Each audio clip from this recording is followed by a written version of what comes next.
Saludos.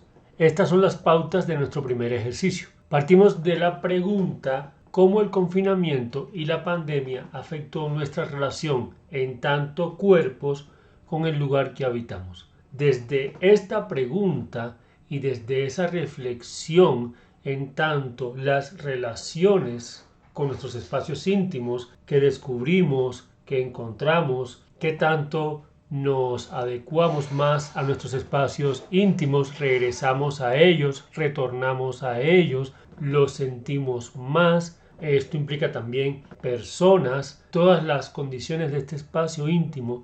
Desde esa pregunta es que parte el ejercicio y cada quien la va a abordar a su manera, teniendo en cuenta los siguientes elementos. Primero, entendiendo el lugar como la instancia física, pero también como espacio de significación. Esto implica que el lugar existe en tanto algo concreto, digamos matérico, con una morfología, unas dimensiones, una materialidad. El lugar en tanto lo físico, lo concreto, es uno solo, y esta habitación existe como algo concreto más allá de quien la habite y de cómo la imaginemos o la signifiquemos.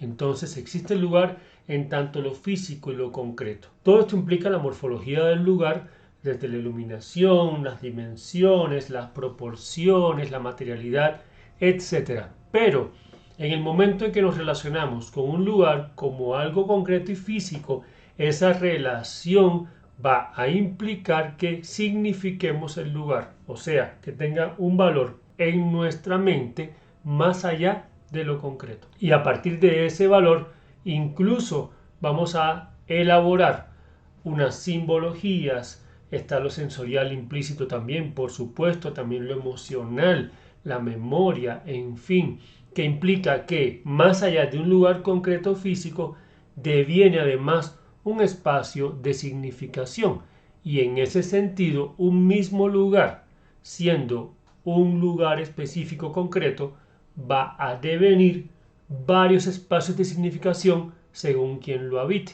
Entonces, mi cuarto en lo físico y lo concreto puede ser exactamente igual a los cuartos del conjunto del edificio donde yo vivo, de quien está justo al lado de mi pared en otro apartamento. Pero la manera en que yo lo significo hace que, además de lo físico y lo concreto, por ejemplo, en términos de simbología, en términos de sentido, sea, digámoslo así, el fondo del mar, el cosmos, una jungla, etc. Esa relación debe estar dada en este primer ejercicio. Entonces, no es solamente cómo nos relacionamos con el lugar en tanto lo físico, sino también en tanto la significación, que puede ser, insisto, también a partir de la sensación.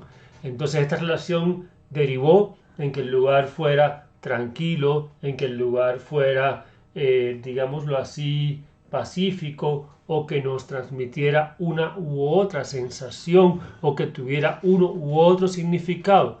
¿Y cómo podemos dar cuenta también de ese significado? La otra pauta es que cualquier captura que hagamos, cualquier ejercicio o cualquier práctica de esta primera parte debe implicar la integración del cuerpo con el espacio. El cuerpo debe estar presente y no representado, y debe de alguna forma integrarse al espacio o al lugar que escogimos. Puede ser físicamente, puede ser figurativamente, puede ser simbólicamente, y teniendo en cuenta que podemos utilizar, y esa es la otra pauta, tanto imagen fija, o sea, pues fotografía, como algo de video, llamémoslo audiovisual, o un sonido. En cualquiera de estas opciones, el cuerpo, insisto, debe estar integrado, y la idea es, preguntémonos, ¿cómo podemos dar cuenta de esto, pero integrando y relacionando el cuerpo y el lugar de manera prácticamente híbrida, por decirlo de alguna forma? Incluso en el sonido, el cuerpo puede estar presente e integrado al lugar sonoramente. Yo puedo integrar los sonidos del lugar con los sonidos del cuerpo. Y esto implica que si el trabajo que realizo va a conllevar una duración, porque es un video o porque es un sonido, tendrá máximo 40 segundos, jugando justamente con el término de la cuarentena. A esto se le suma que tengamos en cuenta que este primer ejercicio, esta primera experiencia, también funcionaría como una especie de carta de presentación ante las demás personas del grupo. Porque como bien sabemos, nosotros vamos a llevar un recorrido a través del cual el pronóstico, la proyección es que vayamos configurando colectivos y equipos de trabajo. Y para esto es muy importante que conozcamos cuáles son las cualidades, habilidades, intereses, en fin, etcétera, capacidades creativas, también técnicas de cada persona que hace parte de este grupo grande, del grupo total. Entonces, este primer ejercicio es como si yo presentara una pequeña muestra, es una carta de presentación, es una suerte también de autorretrato para dar cuenta de cómo me ubico yo creativamente y también técnicamente y que de esa manera me puedan conocer. En cuanto a la relación del lenguaje, ya la manera en que manifestamos el ejercicio y en la relación con el concepto, se deben tener en cuenta los principios de la Gestalt y seleccionar uno de ellos como énfasis o podemos también articular varios. Deben identificarse estos principios, quiere decir que los principios que seleccionemos o en el que hagamos énfasis debe identificarse, señalarse y debe evidenciarse. Debe ser claro que usamos este principio de la Gestalt. Recordemos que estos principios de la Gestalt son principios de composición, pero también de la percepción. O sea que no son solamente principios que refieran a lo que es digamos, el objeto que muestro, la imagen que muestro, el sonido que muestro, digamos, aquello que se expone, sino que también tienen que ver con la manera en que se percibe. O sea, con estos principios afectamos la percepción de quien participa, comparte o recibe esto que le estamos compartiendo. Tengamos en cuenta también que la composición es un asunto conceptual al tiempo que formal. Si yo decido en la composición unos elementos de simetría o elementos que tengan que ver con la similitud o figura fondo o el contraste, todos estos son asuntos compositivos al tiempo que son conceptuales y son metalenguajes que pueden ser aplicados prácticamente a cualquier tipo de expresión.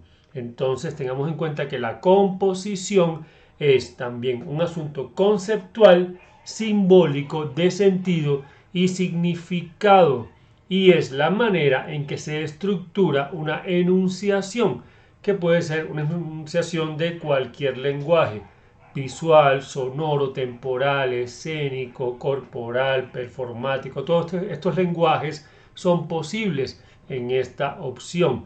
Tenemos entonces unos principios de la Gestalt tales como proximidad, similitud, dirección, contraste, figura fondo, continuidad, cierre. De estos principios ustedes pueden seleccionar los que quieran siempre y cuando sean los adecuados para hacer énfasis y para apoyar tanto un asunto compositivo como conceptual en la propuesta que ustedes hacen. Para esto es importante, es imprescindible que puedan ver los videos que acá les dejamos compartidos. Aquí mismo los van a tener señalados.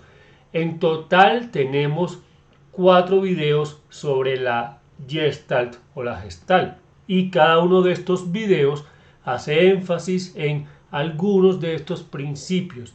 Los videos están conectados en una linealidad, en una unidad. Ustedes pueden ver que al terminar uno van a tener ya el paso al próximo video de la Gestalt, pero los pueden analizar por separado. Entonces están como lista de reproducción, como línea de continuidad entre los videos, pero también acá se los compartimos todos por separado y en el correo que les mandemos van a estar también estos links. Tengamos en cuenta entonces que la Gestalt o la Gestalt es una posibilidad y tiene unos términos que son metalenguajes aplicables a todas las formas de expresión posibles, por lo menos en el campo de las artes. O sea, el contraste puede darse en lo visual, en lo sonoro, en lo corporal, en fin, en el tiempo, de varias maneras puede darse. La dirección es un principio que nos lleva a ser aplicado y que hace parte de todas las posibilidades de expresión. Lo mismo pasa con figura-fondo en tanto los planos y todos los demás principios. Esto significa que tengamos en cuenta que este ejercicio no está dirigido a una reflexión únicamente de la visualidad, en tanto que además la Gestalt o la Gestalt es una teoría de la percepción y la percepción no está, digamos, limitada a una única forma de expresión o de lenguaje. Para eso, el maestro Daniel Leguizamón va a compartirles los insumos, las referencias que les podrán también ampliar la dimensión de la Gestalt y sobre todo llevarla al asunto de lo sonoro. Estos son insumos para responder a este ejercicio. Entonces, aquí queda presentado el ejercicio. Es un ejercicio que les permite hacer, insisto, una primera carta de presentación y adelante a trabajar y mucha suerte con este comienzo. Gracias.